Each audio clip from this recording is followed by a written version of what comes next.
A few winters ago, I had finalized my divorce 6 months earlier and desperately needed a reset. Christina, my girlfriend at the time, suggested a quiet getaway, something far from the chaos I'd been dealing with. We found a rental on a lake in upstate New York, and I booked it for a week without much thought. It was exactly what I needed. A cozy yet modern house right on the lake, surrounded by woods with only a few scattered properties nearby, most of them empty. It wasn't peak season for lakefront living, but that was perfect. The host wouldn't be there, but he left instructions for the keys and details about the house, standard Airbnb stuff. When we arrived in the morning, a small package was waiting on the front steps. No return address, just a handwritten note saying, "Enjoy your stay, make sure to stay warm." It was cute, but inside was something odd. A tiny box of matches. It seemed like a strange welcome gift, but harmless. Christina laughed, joking about how upstate people could be a little odd. We let it go. The next 2 days were everything we wanted. Long hikes through the snow, hot drinks by the fireplace, total peace and quiet. Snow had been falling steadily, not a blizzard, but enough to make the landscape feel untouched. Perfect. The house layout was simple. The master bedroom was on the second floor with massive windows overlooking the lake. The windows must have been thin because we could hear the snowflakes hitting them, adding to the atmosphere. A skylight above let us fall asleep under a view of the sky. But sometime after midnight on the third night, I woke up to a sound.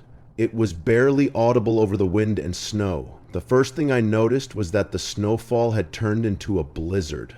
Then I focused on the noise. It was mechanical, unnatural. I got out of bed quietly, careful not to wake Christina, and looked out the window. What I saw made no sense. A snowmobile moving slowly across the ice. Not unusual, but considering the time, it was strange. Visibility was bad due to the snow, but I could see the shape. The driver was moving cautiously before stopping entirely. Then they climbed off and started waving, shouting for help. They were facing our house. How did they know we were here? Still, it looked like an emergency, so I woke Christina, told her what was happening, dressed quickly, and went downstairs. Stepping onto the deck, I was hit by the freezing wind. Then came another surprise. The person on the ice was a woman. She was yelling, "Thank God, someone's there," repeatedly, claiming she lost her little boy in the storm. She sounded hysterical. There was no question about helping. A child alone in that weather wouldn't last. I laced my boots, told Christina to stay inside, and headed toward the lake. As I got closer, I saw more details. She wore a thick fur coat, her hair in a tight braid. The ice was solid, no chance of the boy falling through, which was reassuring. She then said he ran away from home, which made me pause. I had expected her to say he fell off the snowmobile. Even that story would have been odd. How do you not notice your kid falling off? Adrenaline had clouded my judgment, and I hadn't thought about that until now. Just as I was about to ask for details, she said something that made my blood run cold. She asked if I still had those matches, and she was smiling. I froze, confused for a second, before it clicked. The matches, the package, the note. She had left it, not the host. Before I could react, she reached into her coat and pulled out a gun. She demanded my wallet and phone. I had no choice. I handed them over. The whole thing lasted less than 30 seconds. Without another word, she climbed back onto the snowmobile and vanished into the storm. As she sped away, I turned and ran toward the house, shouting for Christina to call the police. She was already on the phone when I got inside. I locked the doors and paced, shaking, watching the storm, half expecting her to return. The cops arrived an hour later, but fresh snow had covered any tracks. Christina was hysterical. I was furious. I had come here for peace. I hoped they'd at least find the snowmobile abandoned nearby, but I was wrong. They discovered an old boat ramp on the far side of the lake and guessed she had come from there. I demanded they keep looking, but they said the same thing I already knew. There wasn't much they could do. Even if she left evidence behind, it was buried in snow. With Christina's help, I tried tracking my phone, but it was already offline. One positive thing was that the Airbnb host refunded the entire trip. He sounded genuinely shocked when I told him what happened, and confirmed he hadn't left a welcome package. But something didn't sit right. How did she know we'd be there? And why go through so much effort for a simple robbery? I couldn't shake the feeling that the host was involved, but I had no proof. I reported it to Airbnb, but as expected, they weren't much help. I've always been paranoid, but for the longest time, I couldn't shake the thought that my ex-wife had something to do with it. I can picture her laughing at my expense. The more time passed, the more I realized how unlikely that was. But I still don't understand why someone would go to such lengths for a wallet and phone. Unless, of course, they were seriously disturbed and got some twisted pleasure out of it. My family owns a lake house in Northern California. We visit a few weeks each summer during prime weather. It's 2 stories tall with an attic. When my sister and I were kids, we would climb into the attic with sleeping bags and pretend we were camping. We even brought our puppy. There was a small window up there where we'd watch the lake. We always got a kick out of spying on people. As we got older, we outgrew the attic and our little tradition faded. Looking back, it was bittersweet, but everyone has to grow up. When our grandparents passed, my parents inherited their furniture. Some of the bigger pieces fit in the house, but the attic became storage for the smaller item. My parents couldn't bear to part with them. It felt bittersweet, knowing all of Nana and Pop's cherished items were watching over us. That period marked the end of my childhood. My sister probably felt the same. As we got older, it became harder to visit. My studies, my parents' jobs. At best, we could squeeze in a week. Renting it out wasn't an option, since my parents feared tenants damaging their antiques. For most of the year, the house sat empty, maintained by landscapers. A few years back, my parents met an elderly veteran, now working as an antique restorationist. They trusted him and signed a year-long lease. He was a small, disfigured man with a gruff voice, white hair, and a greasy beard. We thought he looked strange, and his voice was unsettling, but my dad bonded with him over their military backgrounds. He assured us that we didn't understand what it meant to serve, and that this man deserved a good deal. We had no say in the decision, but I can admit he creeped me out. We were also annoyed that renting meant we couldn't visit in the summer.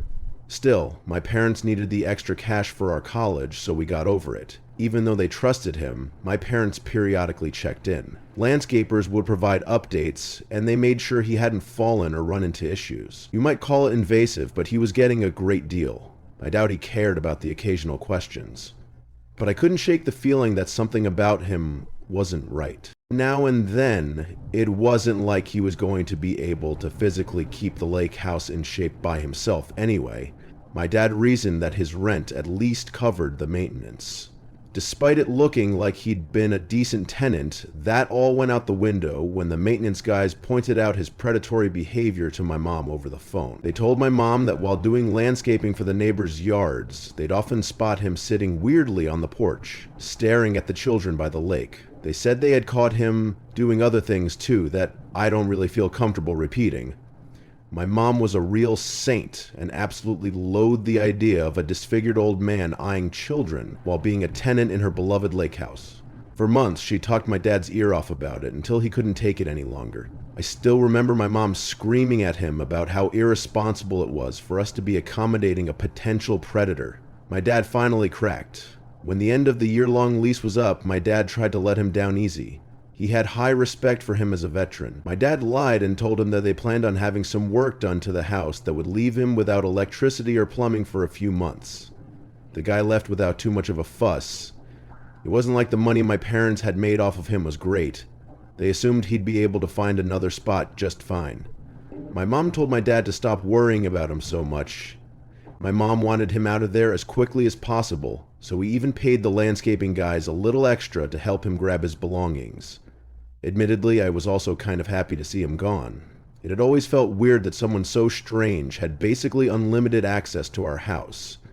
About a year after that, my younger sister graduated college, so my parents seized upon the opportunity, clocked in their sick days, and flew us out for a summer trip at the lake house.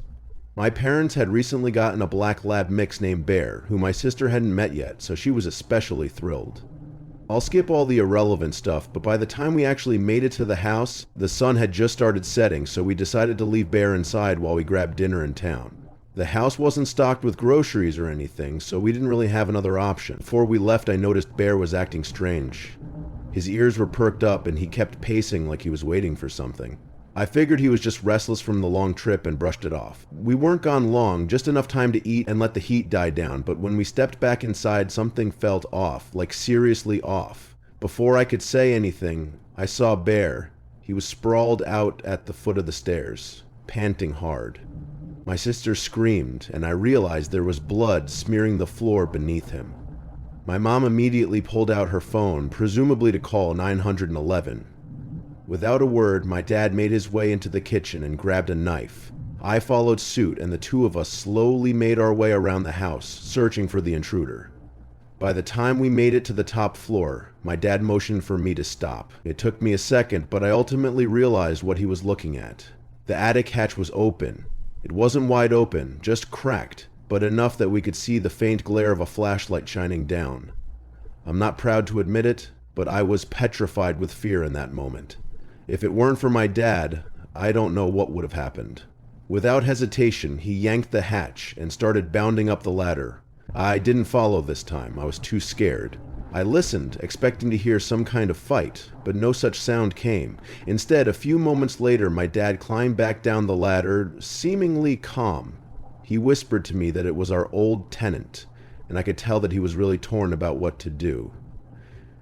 My mom eventually came running up the stairs, and when she found out what was going on, she started screaming at the top of her lungs. My dad wanted to let the guy go, but my mom wasn't having it. She had called the police already anyway, so that was that.